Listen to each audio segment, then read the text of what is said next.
أحب الوفاء بشتى وجود پوتلم نيپان نيبا وجود كهلي بسي سيگي پوتلم نيپان سي اخوين خنگرگدي مسيگي تبوكسي توبدو وجود كايبرا امسون كايدبرا ميمون دا هنگبگي درکار اويتيبا ادن اهان با ترتيب کی ساتھ اخوي خنگ سيبا اهان بگي وجود كايهن گدوري با پوتلم سي نيپان نيبا اهان بدا کوکتگي اني ادوگا چندگي اني हक्चांगदगी अनि अदुगा एखोइगी सबिलेन हाइबदी ममांग अमसुंग मनिंगी लंबी अनि सिदगी करिगुंबो पोसक अम्मा थोगकपा आइन हाइरिसि करिगुंबो पोसक अम्मा थोगकपा हाइबनिको करि करि नो थोगे इसी तुंगी सिदा थोगे इसी नुंगसितने अदुगा मपंग सिने नंबर 2 सिने बा इखोइने खंगी बसे सिगी अतोपदसु करिगुंबो पोसक अम्मा एनी अम्मा थोगकपा अदुइ तारगदी हुजु काइगने बे एमो इखोइना अदुगुम लबा म्युइसिंग जो हक्चांग फत्तबा मबुक्ता दिन लैबा मबुक नुंगाइतब मिसिंगदुदी तुंगी लंबी सिदगी तीन सुथोगक यावेबा अदुगा अतोप पोसक सुथोगक यावेबा जो भी एनी अम्मा थोगा अबा अदुइ तारगदी हुजु सुछोय छोइदरम के काइगनेबा अदुगा ममांगदा थोगा इसी पोसक मरी नेबा थोइबसी इको नंबर 1 सिदि इको अयामबना लोइनम खंगनरे मनी थोइ हाइबसिसु इको लोइनम खंगनरे मनी कराइबु कौबनो हाइबसि ममांगदा इको हाइखरबसिनी अहुम सुबदा थोइसी मजी थोकनी अदुगा मरी सुबदना वती सि थोकने बसिगी पोलम मरी सिने ब थोगा इबसि सिगी पोलम मरी सिदा अम्मा हेक्ता थोगा अबा अदुइ तारगदी हुजु काइगने ब करिगुंबा मनी थोगा अगदी हुजु काइबदना तना मागी मथक्ता गुसल वाजिब ने ब ओइगदोरि बसि मसिगी पोलम निपान सिने ब अदु अमक हल्लगा मग येंग सेबा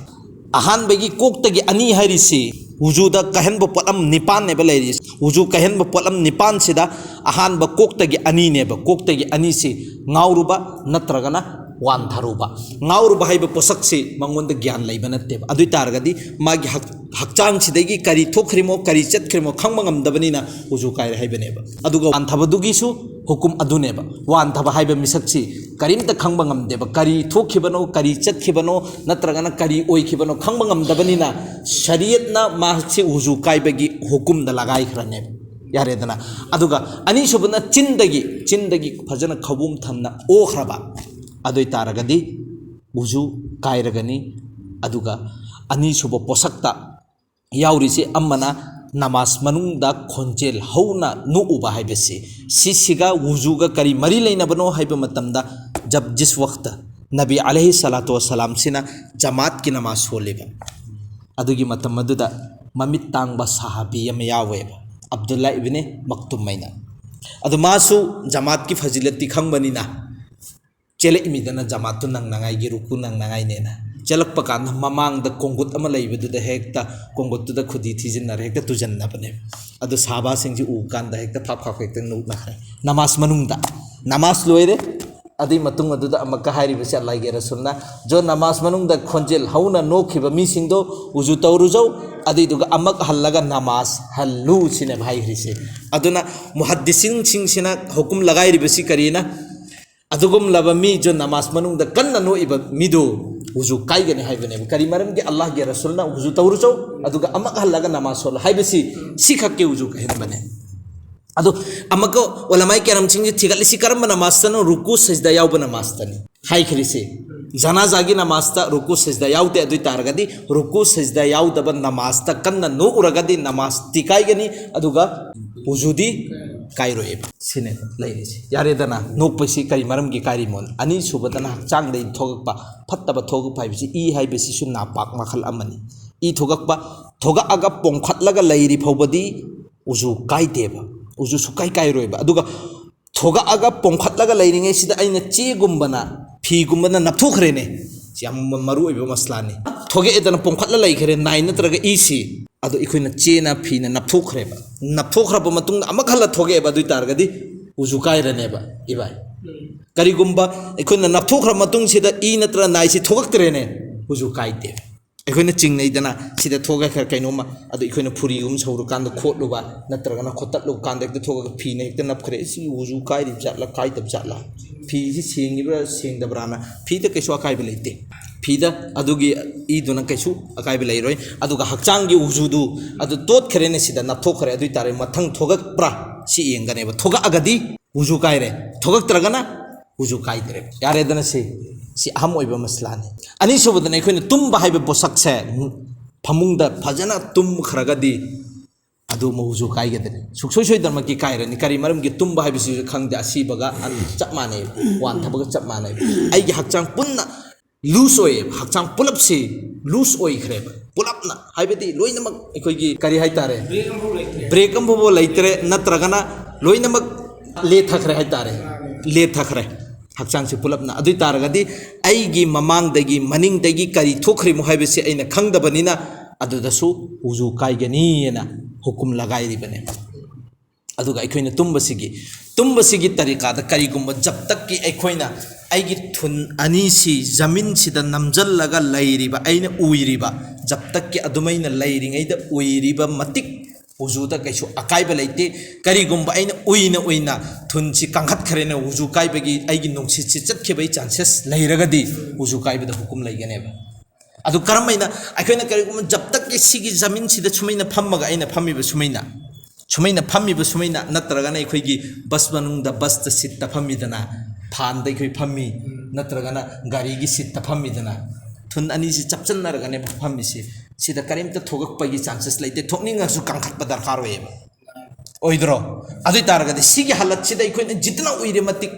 ꯎꯠꯇꯅ ꯀꯩꯁꯨ ꯑꯀꯥꯏꯕ ꯂꯩꯇꯦ ꯁꯤꯒꯤ ꯍꯥꯂꯠꯁꯤꯗ ꯑꯗꯨꯒ ꯀꯔꯤꯒꯨꯝꯕ ꯄꯣꯠꯁꯛ ꯑꯃꯗ ꯑꯩꯅ ꯉꯥꯔꯒ ꯎꯏꯈ꯭ꯔꯦꯅꯦ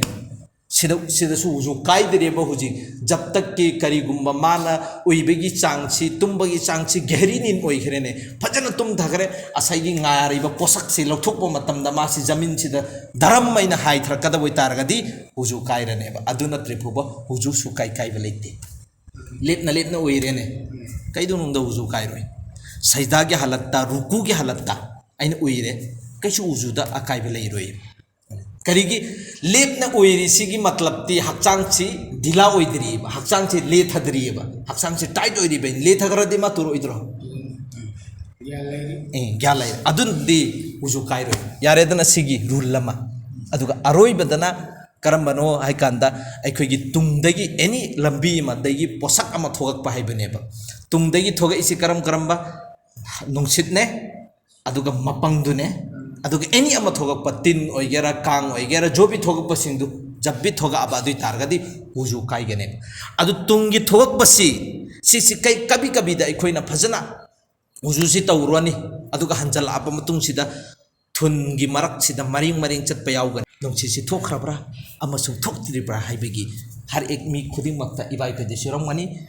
अहलम खोइदसु यावरंगनी अखोइदसु यावेबा अदो मसलासि करिनो हाइबा मतमदा जब तक के आइगी थुनसिदगी नुंसिसि थोखरे हाइबसि खंगद्रि फौबा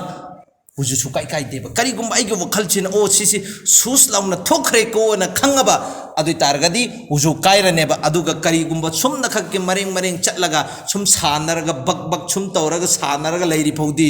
उजुसु काई देबा अदुमा चिंगनबा लैरोनु सिगिसि शैतान की मैकैदगिनी जब तक के आइगे थुनसिदगी नुंसिसि थोखरे हाइबसि खंगद्रि फौबा उजुसु काई दे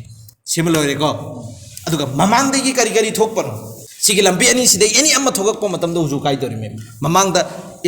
इस्तिंजा तौब मतमदा इस्तिंजा तौबसे सिम उजु काइरे करिगी थोगे इमिना इसिंगनेबा थोगे इसे अदो इखोइने इस्तिंजा तौरोब मतुंगदुदसु शैतान की मैकैदगी वसाविस इखोइदा हपसलेबा वसवासा से हपसले इस्तिंजा तौरोनी अदुगा उजु तौरा संगप मतमदा ड्रॉप अम चेन थर इब्रा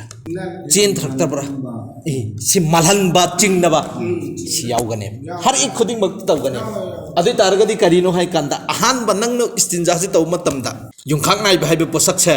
सि इखोइना नाय हेनबे वानेबा मसला नदी शरीयत नदी खुल के नखोइदा हाय खरमे खांगन खरमेबा अखोइने इस्तिंजा तौ मतमदा फजना फंबीबा बी शेप की टाइप ता फंबीबा बी शेप की टाइप ता फमगदी आइगी फैगन अनिसिना पुक्सिदा प्रेशर पिरप मतमदा असाइगी प्रेशर दुगी मतुंग इन खरा चेंथरा आने अदुगा जमीन लैरी फोर्स ऑफ ग्रेविटी सिसिन अमक चिंगथखिबा सिगी मतुंग इन आइगी हक्चांग यावबा ड्रॉप से सिलोइ चले अदुगा लोइरबा मतुंग दुदसु अमक खुदसिना सिगी खुदोम बिसिने खोयाइ सिने ओइगी अनिसिगी मरक्ता थम्मग चिंगो हाइरिबा सुमिन ग्यान तारबा लोइर मतुंग सिदा सुमिन चिंगो ना हाइरिबा करिगुम सिदसु याद्रेने अदुइ तारगदि हान अहलमन सिंसिने अखोइने खंगिदना हगत मतुंग दुदा मसिदा फैगन थेक्तना नौदना तवै नोइ खंगरा टॉयलेट ता फमना अखोइदि उइ मतम दुदा टॉयलेट लेट्रिंगे इस्तिंजा फै सैगंदा ꯀꯩꯗꯧꯅꯔꯤ ꯃꯇꯝꯒꯤꯗ ꯇꯣꯔꯤ ꯂꯧꯈꯥꯗꯒ ꯑꯩꯈꯣꯏꯒꯤ ꯏꯁꯇꯤꯟꯖꯥ ꯇꯧꯔꯤ ꯃꯇꯝ ꯂꯧꯕꯨꯛꯀꯨꯝꯕ ꯑꯇꯣꯞꯄ ꯃꯇꯝ ꯑꯃꯗ ꯑꯗꯨ ꯂꯩꯇꯨꯝ ꯄꯥꯏꯔꯒ ꯃꯁꯤꯗ ꯀꯨꯏꯅꯅꯦꯕ ꯃꯈꯣꯏꯅ ꯊꯦꯛꯇꯅ ꯅꯧꯗꯅ ꯇꯧꯔꯤꯁꯤꯡꯁꯦ ꯁꯤ ꯀꯔꯤꯅꯣ ꯉꯁꯥꯏꯒꯤ ꯗ꯭ꯔꯣꯞꯇꯨ ꯂꯧꯊꯣꯛꯏꯃꯦ ꯃꯥꯏ ꯇꯔꯤꯀꯥꯅꯦꯕ ꯐꯝꯃꯤꯉꯩ ꯃꯔꯛꯁꯤꯗ ꯇꯣꯏꯂꯦꯠꯁꯤꯗ ꯇꯥꯔꯝꯒꯅꯤ ꯁꯤ ꯀꯔꯤꯒꯤ ꯉꯁꯥꯏꯒꯤ ꯗ꯭ꯔꯣꯞ ꯂꯩꯕꯁꯤꯡꯗꯨ ꯁꯦꯡꯗꯣꯛꯏꯃꯦꯕ ꯑꯈꯪꯕ ꯃꯤꯁꯤꯡꯗꯨꯗꯤ ꯑꯗꯨ ꯑꯩꯈꯣꯏꯁꯨ ꯑꯗꯨꯃꯥꯏꯅ ꯇꯧꯒꯗꯕꯅꯦꯕ ꯁꯦꯡꯗꯣꯛꯄꯒꯤ ꯇꯔꯤꯀꯥꯁꯤ ꯈꯨꯠ ꯑꯅꯤꯁꯤꯅ ꯈꯨꯗꯣꯝꯕꯤꯒ ꯈꯨꯌꯥꯏꯁꯤꯒꯤ ꯃꯔꯛꯁꯤꯗ ꯑꯩꯒꯤ ꯑꯖꯥꯏ ꯇꯅꯥꯁꯨꯜꯁꯤ ꯊꯝꯕ ꯃꯇꯨꯡꯗꯨꯗ ꯁꯨꯝ ꯁꯦꯡꯗꯣꯛꯀꯅꯦꯕ ꯁꯤꯒꯤ ꯇꯔꯤꯀꯥꯁꯤꯡꯁꯤ ꯅꯣꯏꯅ ꯇꯧꯔꯦ ꯁꯤꯗꯁꯨ ꯌꯥꯗ꯭ꯔꯦ ꯑꯗꯨ ꯑꯣꯏꯇꯥꯔꯒꯗꯤ ꯍꯧꯒꯠꯂꯕ ꯃꯇꯨꯡꯁꯤꯗ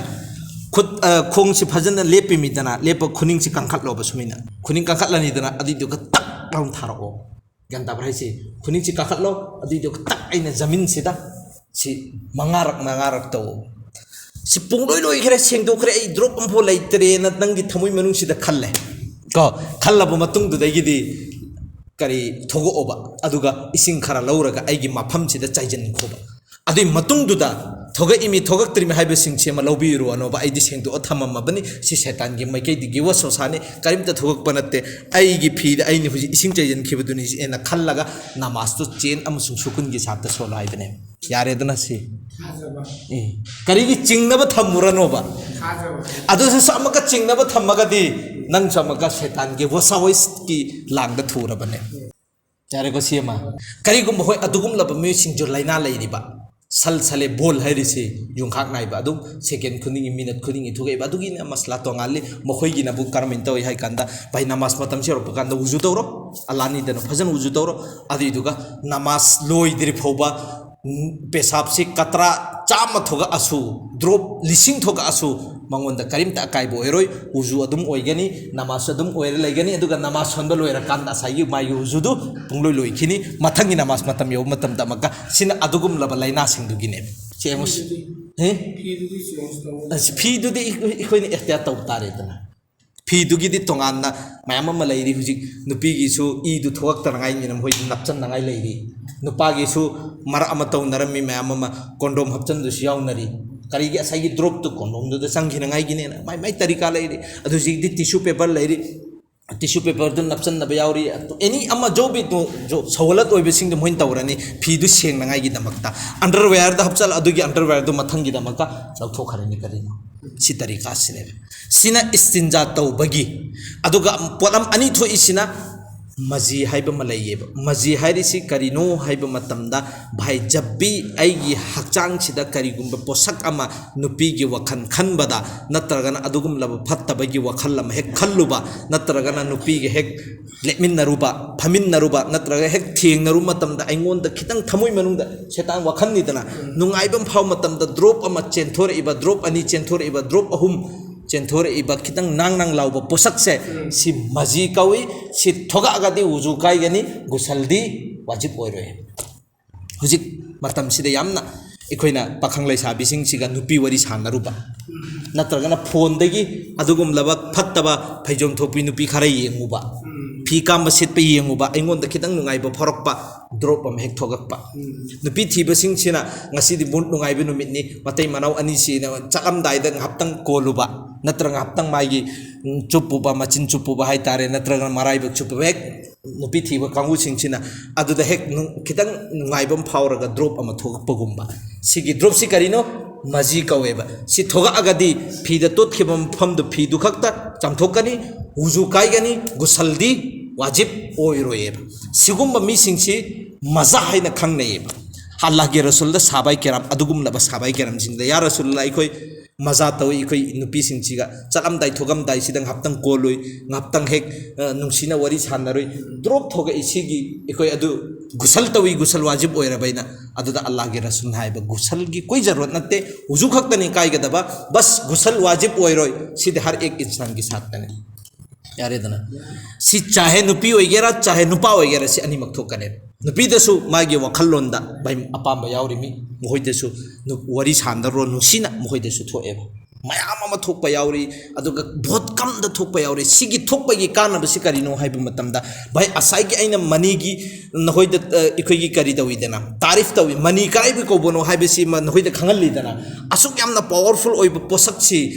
करीगुम्बा फालांग थोक खरगदी आइगे लंबी से डायरेक्ट सेगाइगन हारिमेबा अदुगा सोकन हारिमेबा उतोंग से अदुना अल्लाह ना निजाम तौरिसी अदुना अहान बा इंगोंदा खरखर नुंगाइबा हरपसिदा असाइगी ड्रॉप से थोग आगा लंबी से नालहल्लिमेबा असाइगी पावरफुल ओइबा पोसक्तु थोगकपा मतमदा जस लाउना थोगा नान खिनगाइगी दमक्तने ना सिसो एक अल्लाह की मैकैदगी निजाम नेबा सि न्यामत नेबा अदुगुमलाबा मिसिंग लैयेबा हुजिकसु जो मजी थोक्तबा मिसिंग मखोय नुपीगा लैमिना मतमदा मोय माय माय नुपीसिंगदुगा अवाबी मु ओयेबा मनी सि थोगक मतमदा से अल्लाह की नियामत नम अहुम सुबद थोइसिना वदी हरिबा पोसक से अखोइन इस्तिंजा तौरोबा मतुंगदुदा चाबोनगुम्बा फमलप लाउबा पोसक अमा थोकनेबा अदुसु थोगा अबा दुइ तारगदी गुसलदी वाजिब ओयरोय अदुगा वुजुदी कायरनेबा सिगिसिमा वदी हरिबा पोसक से खंजल्लो वदी हरिसि इस्तिंजा तौरोबा मतुंगदुदा अखोइना येंगबा मतमदा अदु थोक्तबसु कोंगायमनि अदुगा थोकपसु मयाम यावरिबा अदुगा चाबोनगुम्बा कितंग फमली लाउबा ड्रॉप अमगुम्बा थोगकनेबा अदुगी थोगइदु वदीनेबा अदु इखोइना इस्तिंजा तौरो मतुंगदुदा अदुगुम्बा पोसक्तु थोगइसि करी ओइगनेबा वुजु काइगनेबा सिगी पोलम निपान से थोगाबा वुजु कायरे करीगुम्बा सिगी पोलम निपान से जब तक की थोगक्त्रि फोबा ओइद्रि फोबा हानबे येंगनेबा आइगी पोसक्सि आइगिदा थोगइबा पोसक्सि करीनो वुजु काइब्रा काइदब्रा नत्रगना आइ खोक्लु हांगबा सी कोई मरा अमदे वुजु कायरे काना हाइनरमिदना अदु एंगोबा मोइदा हाइरुनोबा सी हंगबै दरकार ओइद्रेबा असैगी पोलम निपान सिदा खोलो हांगबसी यावब्रानी यावब्रा यावदे दुइ तारगदे मित्तु माहाइखरोबा खोलो हांगबा वुजु काइदेना गुना पुयेना यारेदना अदुगा ई थोगकपसिदा असै ई थोगा इसी करम खुथोकनो ई थोकपा यावरे दुइ तारगदि वुजुती कायरनी करम खुथोकने सी एंगने अदु खुथोक तु चादना थोगा अगदि दुम मित्तु माहाइखरो वुजु कायरे अदु सिगी तरतीब सिंगसिने यारेदना वुजु लोयरब मतुंगदुदा मक्का नमाज नेबा लाकदोरिबसे नमाज सि चुमनंगाई दमक्ता करी तहारत दरकार ने हकचांग सेंगबा बहुत दरकार ने अदुना सि ममांग सिंग हाना अदुगा ज्ञान तादब सिंगदुना होरेनना हयेंग ला हंगो अदुदुगा नमाज किदो